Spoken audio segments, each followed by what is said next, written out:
안녕하세요. 오늘 여러분과 함께 좀 깊이 파고들 주제는요, 바로 한국의 산업안전보건법입니다. 아, 네. 산업안전보건법. 네, 법 조문 그 자체보다는 이게 실제 현장에서 어떻게 적용되는지 그 부분에 좀 초점을 맞춰보려고 해요. 그렇죠. 실제 적용이 중요하죠. 예를 들면, 근로감독관은 어떤 권한을 갖는지, 또 정부 지원은 어떻게 이루어지는지, 그리고 만약에 문제가 생겼을 때 그 책임은 누가 지게 되는 건지, 이런 궁금증들이 있잖아요. 네네.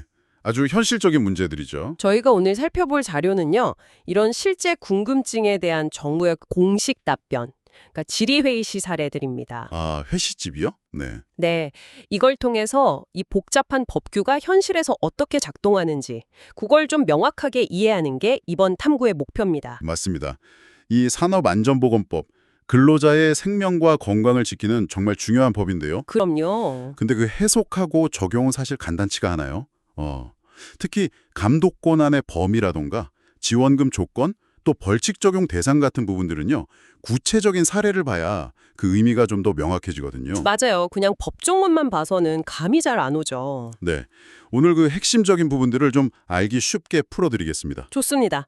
그럼 가장 기본적인 질문부터 시작해 볼까요? 근로감독관이 사업장에 나오면 정확히 어떤 일들을 할 수 있는 건가요? 뭐 사업주 입장에서는 아무래도 좀 긴장되는 순간일 텐데요. 그렇죠. 아무래도 좀 그렇죠. 법적인 근거는 산업안전보건법 제155조에 나와 있는데요. 네, 155조요? 네.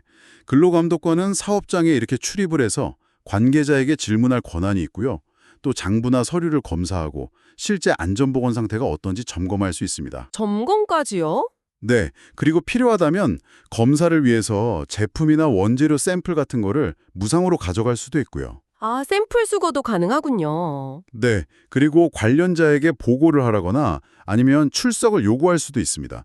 뭐랄까, 사업장의 안전보건을 지키는 일종의 조사관 역할을 하는 셈이죠. 단순히 이렇게 둘러보는 수준이 아니라 자료 요구부터 샘플 수거까지 와, 상당히 폭넓은 권한인데요. 네, 그렇습니다. 사업주나 관리자 입장에서는 이거 꼭 알아둬야 할 중요한 사항이겠네요. 그럼 감독관이 이런 권한을 행사할 때 뭐 지켜야 할 절차 같은 것도 있겠죠? 아, 그럼요. 무작정 권한을 막 행사하는 건 아니고요. 출입할 때는 반드시 공무원증 같은 신분증을 제시해야 하고요. 네, 신분증. 그리고 출입 목적이라든지 감독관 성명, 또 출입 시간과 장소, 이런 것들이 명시된 서류를 사업장 관계자에게 꼭 제시해야 합니다. 적법한 절차를 따르도록 되어 있습니다. 그렇군요. 절차적인 정당성도 중요하다. 이런 말씀이시네요. 맞습니다. 자료를 보다 보니까 좀 흥미로운 해석이 있었어요. 뭐냐면 과거에 직업병이 발생했던 좀 위험했던 공정이라도요. 이게 자동화가 돼서 현재는 위험하지 않다. 이러면 정기감독 대상에서 빠질 수도 있다고요? 과거 이력이 있는데도요? 아, 네. 그런 해석이 있습니다. 핵심은 뭐냐면 현재 시점에서의 위험성이에요. 현재 시점. 네, 과거에 화학물질 노출 같은 문제로 직업병이 발생했었다 하더라도 그 이후에 공정이 완전히 자동화가 됐거나 아니면 작업 방식 자체가 근본적으로 바뀌어서 현재 근로자가 유해 요인에 노출될 가능성이 전혀 없다. 이렇게 판단되는 경우죠. 아, 전혀 없을 때. 네, 이런 산문이라면 지방고용노동관서장이 그 공정이 사실상 폐쇄된 거나 마찬가지다 이렇게 보고 정기적인 감독 대상에서 제외할 수 있다 이런 겁니다. 아하, 그러니까 과거 이력보다는 지금 당장 위험이 사라졌다는 객관적인 판단이 중요하다 이 말씀이시네요. 네, 맞습니다. 현재 상태가 기준인 거죠. 현재 상태 기준, 이거 기억해둬야겠네요. 그럼 이런 경우는 어떤가요? 사고가 꼭 사업장 안에서만 나는 건 아니잖아요. 그쵸? 그렇죠. 밖에서도 나죠. 예를 들어서 버스 기사님이 회사 차고지가 아니라 출장 나간 다른 지역 주차장에서 차량을 수리하다가 다쳤어요. 그러면 이 사고 조사는 어느 지역 노동청에서 담당하게 되나요? 아, 그거 좋은 질문인데요. 원칙은 사고가 발생한 장소를 관할하는 지방 관서에서 조사하는 겁니다. 발생 장소 기준? 네. 근데 예외적인 경우가 있어요. 말씀하신 사례처럼 출장 중에 발생한 사고라든지 아니면 사고 발생 장소가 여러 곳에 걸쳐 있거나 좀 명확하지 않은 경우 이런 특정 상황에서는요. 사고 장소 관할이 아니라 그 근로자의 안전보건 관리나 인사노무 관리를 실질적으로 수행하는 곳, 즉 사업장 소재지를 관할하는 지방관서에서 조사를 담당하게 됩니다. 사업장 소재지 관할로요. 네, 어느 쪽이 더 효율적이고 좀 실질적인 조사를 할 수 있느냐, 뭐 이런 걸 따져서 달라질 수 있는 거죠. 관할 문제도 생각보다 좀 복잡하군요. 결국 이런 조사나 법 위반 수사를 할 수 있는 권한은 근로감독관하고 검사에게만 있는 게 맞죠? 네, 그렇습니다. 산업안전보건법은 노동관계법령의 일부로 분류가 되거든요. 아, 노동관계법령? 네. 따라서 이 법 위반에 대한 수사 권한은 형사소송법 같은 데 따라서 검사하고 사법경찰관인 근로감독관에게 전담되어 있습니다. 알겠습니다. 근로감독관의 역할과 감독 범위, 여기까지는 기본적인 이해가 좀 된 것 같습니다. 그럼 이제 동전의 다른 면을 좀 볼까요?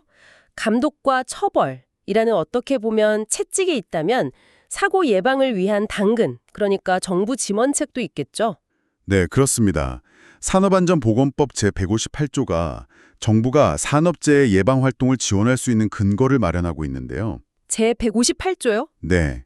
사업주나 관련 단체 같은 곳에서 안전시설을 개선한다거나 안전보건 교육을 한다거나 기술 컨설팅 같은 이런 재해 예방 사업을 추진할 때 정부가 예산 범위 안에서 비용의 전부 또는 일부를 보조하거나 필요한 지원을 할 수 있습니다. 오, 좋은 취지네요.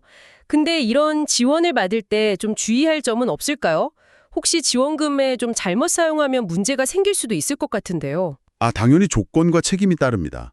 만약에 거짓이나 좀 부정한 방법으로 지원을 받거나 혹은 지원금을 원래 목적 외의 용도로 사용한다거나 아니면 지원받은 사업장이 폐업하거나 파산하는 경우 폐업이요. 네. 또는 지원을 받고도 안전보건 조치를 제대로 안 해서 중대한 재해를 발생시키는 등 이런 문제가 생기면 지원 결정 자체가 취소될 수 있습니다. 취소가 될 수 있다. 네. 특히 부정한 방법으로 지원받은 경우에는요. 받은 지원금뿐만 아니라 그 금액의 최대 5배까지 추가로 징수될 수 있고요. 5배요? 와. 네. 그리고 향후 5년간 유사한 정부 지원에서 배제될 수도 있습니다. 5년 제한까지. 네. 그러니까 지원의 혜택만큼 책임도 무겁다는 걸 명심해야 합니다. 와, 500원수의 5년 지원 제한이라니 상당히 엄격하군요. 부정수급은 정말 절대 안 되겠네요. 그럼요. 구체적인 지원 사업 사례로 안전투자 혁신 사업이라는 게 언급되는데요. 이게 정부 지원책 중 하나로 노후 위험기계 교체를 지원하는 사업이죠. 네, 맞습니다. 관련해서 이런 질문이 있었어요.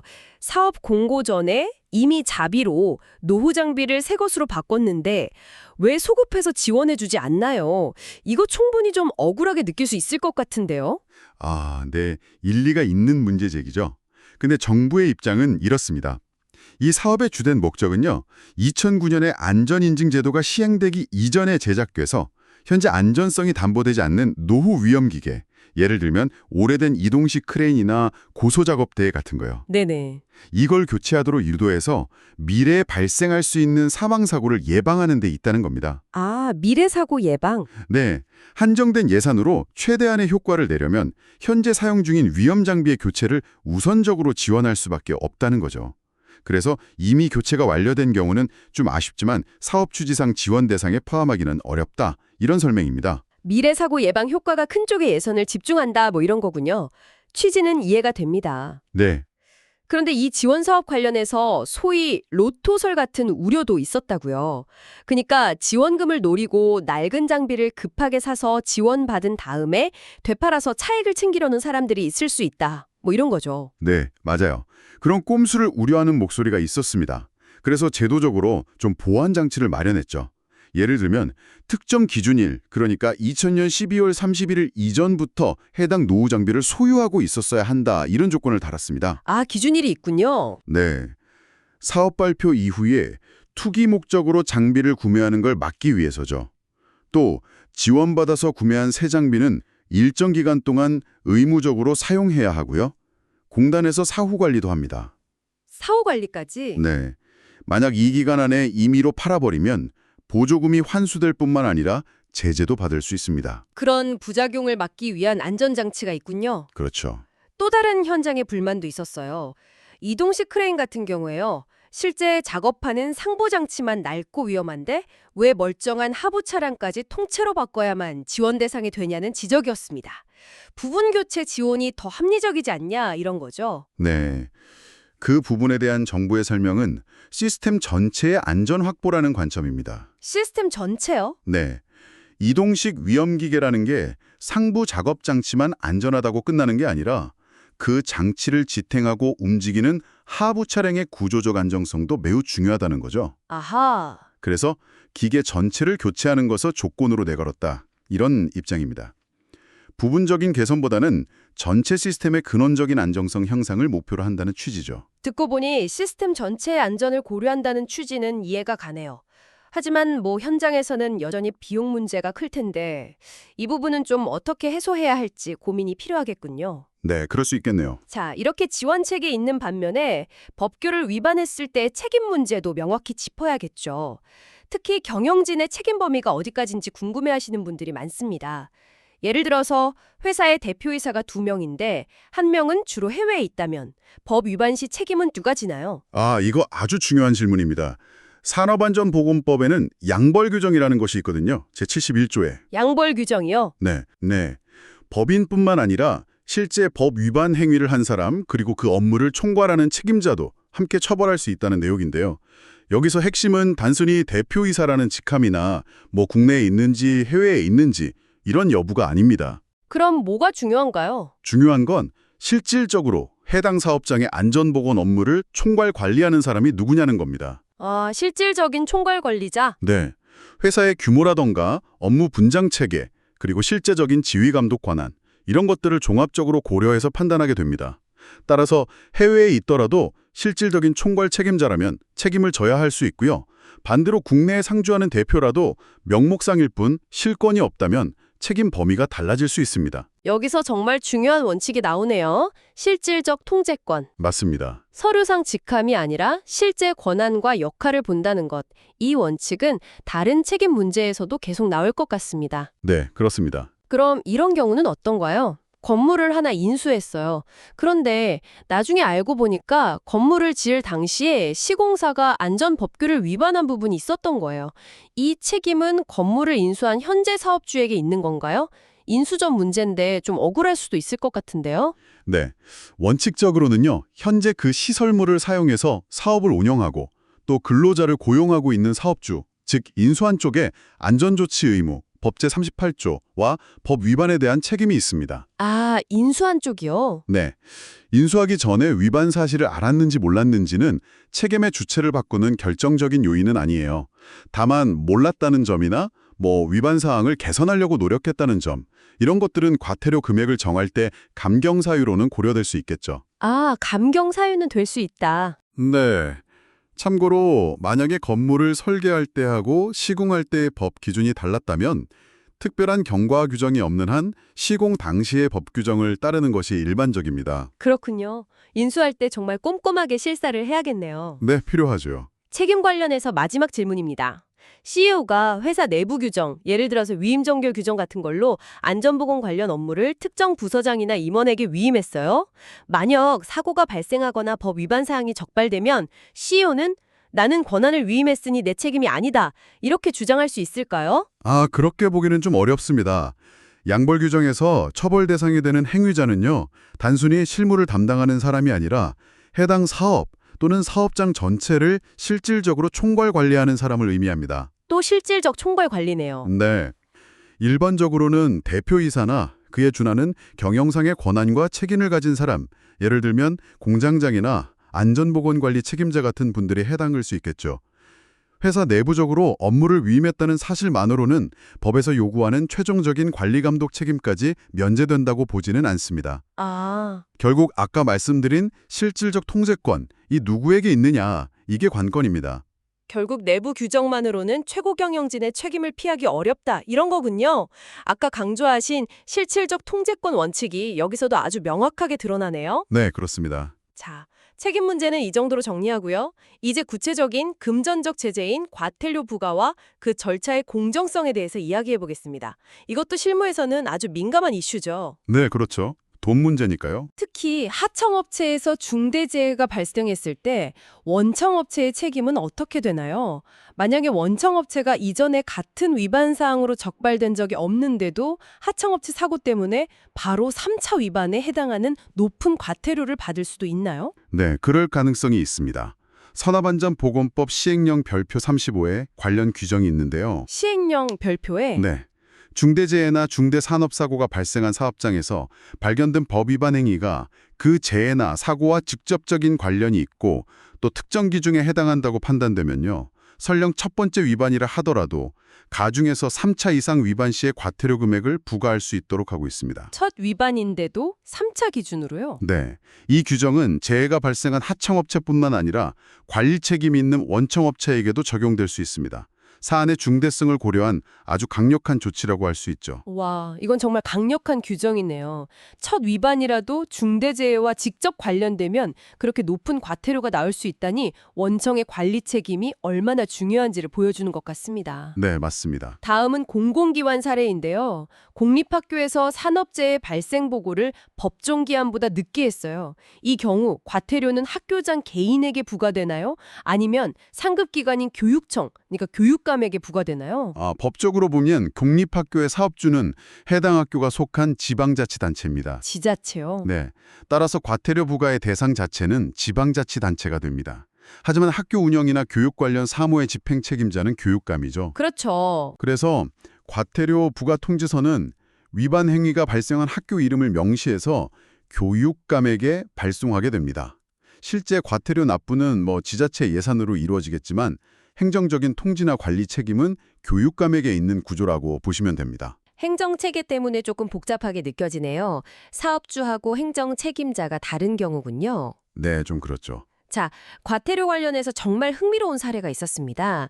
제가 어떤 사안으로 과태료 처분을 받고 이의를 제기하지 않고 그냥 자진해서 납부했어요. 네, 자진 납부. 그런데 얼마 후에 저랑 똑같은 사안으로 과태료를 받은 다른 사람이 정식으로 이의 제기를 해서 결국 과태료 처분이 취소됐다는 소식을 들었어요. 이런 경우에 이미 제가 낸 과태료를 돌려받을 수 있을까요? 절차가 다 끝났는데 말이죠. 네, 놀랍게도 그게 가능합니다. 정말요? 네, 질서 위반 행위 규제법이라는 법이 이런 경우를 대비하고 있습니다. 이 법에 따르면요, 당사자가 이의 제기 없이 과태료를 자진 납부해서 공식적인 불복 절차가 종결되었더라도 나중에 행정청, 그러니까 과태료를 부과한 기관이 스스로 판단하기에 당초의 과태료 부과가 위법하거나 부당했다고 인정되면 직권으로 그 부과 처분을 취소하거나 철회할 수 있습니다. 아, 직권으로요? 네. 그리고 이렇게 처분이 취소되면 이미 납부된 과태료는 국고금관리법이나 집안회계법 같은 관련 법령에 따라서 납부자에게 반환해야 합니다. 와. 중요한 건 다른 유사 사건의 최종 결과가 나올 때까지 기다릴 필요 없이 행정청 스스로 잘못을 인지하면 시정 조치를 할 수 있다는 점입니다. 오, 이건 정말 의외인데요? 이미 납부하고 끝난 줄 알았던 과태료도 행정청이 스스로 판단해서 돌려줄 수 있다니 억울하게 과태료를 냈다고 생각하는 분들에게는 이거 알아두면 매우 유용한 정보가 될 것 같습니다. 네, 그렇습니다. 자, 이제 주요 쟁점들은 대부분 살펴봤고요. 몇 가지 추가적인 해석 사례들을 좀 빠르게 짚어보겠습니다. 예를 들어 건설업 기초안전보건교육기관이 법 위반으로 업무정지 처분을 받았어요. 그런데 정지기간 중에 그냥 회사 홍보 전단지만 나눠주는 행위, 이것도 정지된 업무를 수행한 걸로 봐서 추가 제재를 받을 수 있을까요? 아니요, 그 자체만으로는 업무정지 명령 위반으로 보지는 않습니다. 정지된 것은 교육 업무의 수행인데요. 단순히 홍보 자료를 배포하는 행위는 이 교육 업무를 직접 수행한 것으로 간주되지는 않는다는 해석입니다. 아, 교육 업무 자체가 아니니까. 네, 물론 홍보 과정에서 실질적인 교육 상담이나 등록 행위 같은 게 이루어진다면 문제가 될 수 있겠죠. 선을 넘지 않는 단순 홍보는 괜찮다 이런 거군요. 네, 마지막으로요. 현장 실습생이나 인턴처럼 학생 신분으로 일하는 사람들도 산업안전보건법의 보호를 받을 수 있는지 일반 근로자하고 동일하게 취급되나요? 이거는 경우에 따라 좀 다릅니다.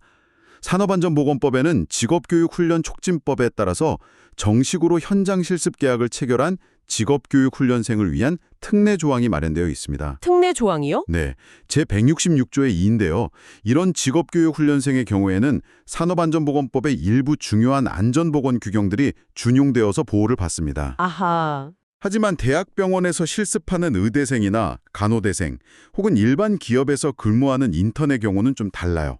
이들이 앞서 말한 공식적인 직업교육 훈련생에 해당하는 현장 실습 계약을 맺었는지 아니면 사실상 근로계약을 체결하고 임금을 받으면서 일하는 것인지 여기에 따라 법 적용 여부가 달라집니다. 계약 형태가 중요하군요. 네, 만약 근로계약을 체결한 인턴이라면 그들은 학생 신분 여부와 관계없이 근로기준법상 근로자에 해당하므로 산업안전보건법의 전면적인 보호를 받게 됩니다. 결국 어떤 계약 관계에 있느냐가 법 적용의 중요한 기준이 되는군요. 네, 그렇습니다. 자, 오늘 정말 다양한 사례들을 통해서 산업안전보건법의 실제 작동 방식을 깊이 있게 들여다봤습니다. 오늘 저희가 살펴본 이 질의회시 사례들은요, 이 법이 단순히 서류에 적힌 글자가 아니라 현장의 감독 방식, 정부 지원의 조건, 그리고 법적 책임의 소재를 결정하는데 직접적인 영향을 미치는 정말 살아 숨쉬는 규범이라는 것을 잘 보여주는 것 같습니다. 네, 오늘 논의의 핵심을 다시 한번 짚어보면요. 법적 책임은 종종 형식적인 직함이나 내부적인 업무 분담 구조를 넘어서 실질적인 통제권을 가진 주체에게 귀속된다는 점입니다. 그렇죠. 그게 계속 나왔죠. 네, 이건 특히 경영 책임자들에게 시사하는 바가 크다고 할 수 있고요. 또 정부의 지원에는 분명한 혜택이 있지만 그만큼 엄격한 조건과 책임이 뒤따른다는 사실도 간과해서는 안 됩니다. 법 해석의 세부적인 차이 하나하나가 현장에서는 예상치 못한 결과를 가져올 수 있습니다. 맞습니다. 자동화 공장의 감독 문제부터 시작해서 사업장 박사고의 조사 관할 문제, 또 지원금 제도의 허점과 보완책, 그리고 과태료 부과의 기준이나 절차상의 공정성 문제, 마지막으로 실습생 보호 범위까지 정말 구체적인 케이스들을 통해 법의 복잡하고 때로는 좀 미묘한 적용 방식을 엿볼 수 있었습니다. 이 내용들이 여러분 각자의 상황을 이해하고 또 대비하시는데 조금이나마 도움이 되었기를 바랍니다. 네, 마지막으로 여러분께 좀 생각해볼 질문을 하나 던지면서 마무리하고 싶습니다. 네, 어떤 질문인가요? 오늘 여러 차례 강조되었던 것처럼 법적 책임, 특히 양벌 규정의 적용이 실질적인 통제권에 점점 더 초점을 맞추고 있습니다. 네. 그렇다면 앞으로 기업들은 점점 더 복잡해지는 조직 구조 혹은 원격 근무나 다층적인 하도급 관계 속에서 실질적인 안전관리 체계를 어떻게 구축해야 할까? 그리고 내부적인 권한 이임과 책임은 또 어떻게 설계해야 할까? 단순히 규정을 만드는 것을 넘어서서요. 어떻게 해야 형식과 실질이 조화를 이루는 안전경영 시스템을 만들 수 있을지 각자의 위치에서 좀 진지하게 고민해 볼 필요가 있겠습니다. 와, 정말 깊이 생각해 볼 만한 화두를 던져주셨네요. 오늘 이렇게 심층적인 분석 함께 해주셔서 정말 감사합니다. 네, 저도 유익한 시간이었습니다. 다음에 더 유익하고 흥미로운 주제로 찾아뵙겠습니다. 고맙습니다. 감사합니다.